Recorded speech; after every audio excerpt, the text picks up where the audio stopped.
Here we go. Hi, my name is Stefan. I want to talk about the journey, how I came into performance resources and tooling. And so just to give you a bit more information, I've been doing front-end development for 5 years now. I recently entered the world of single-page applications, and I'm now doing crazy Angular stuff. And just to share a bit more, this is basically my inbox. And we are all front-end devs, right? And we are all subscribed to a ton of newsletters. And I'm kind of puzzled about how much information is out there. And as another thing is, this is my Twitter client. And maybe I've been following too many people, but there's every day a lot of stuff in there. And as you see here, I'm also following the hashtags perf matters and webperf. And there's really a lot of stuff going on recently. So performance is finally a topic.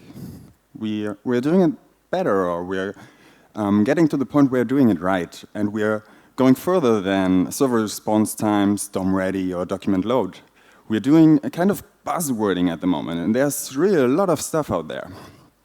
We're dealing with how to load fonts, what can block rendering, inlining CSS is a thing, and the critical path, we may have heard of that one. And additionally, the Google tool is coming along and is saying, yeah, tools, not rules. And the dev tools are changing so quickly, and I think we saw that in the previous talk, that it's really hard to keep track of all the changing stuff that is going on. And I really like that. But I ask myself the question, how should I keep track of all that? I mean, it's really a lot. It's great. I'm loving it. I'm loving working in the field. But it's also really, really tough. And I'm not complaining about that. I think it's super awesome.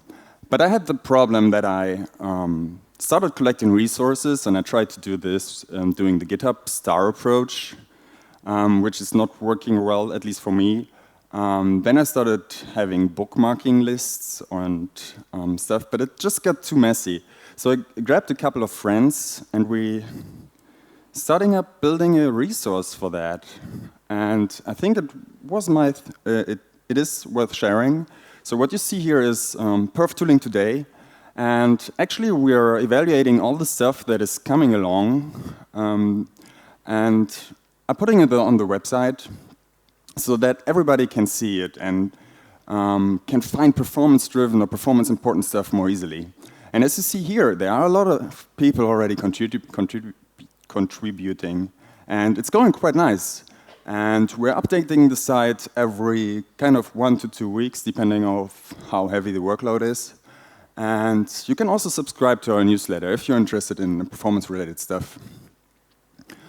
So this is the site, and we are really focusing on making all this stuff more accessible, more easier to find, and to give you all the stuff you need to make your websites better and to improve the overall performance of that. And yeah, we're looking for ideas on how to make this better. And we're exposing all this stuff with API data, and you might want to check it out. So the final thing is that we want to build up a community-driven resource, and over the next few weeks, we will start to make the content more beginner-friendly. Especially people that start doing web development. We heard one of the talks today that it's really hard to get into it. And when you're then a beginner and you're standing in front of these buzzwords, it's even harder to keep track of all that. So we really want to improve the site and make it kind of a bigger thing. And I would personally love to hear your opinions on that, and maybe you want to contribute in the future. And I'm quicker. Boom.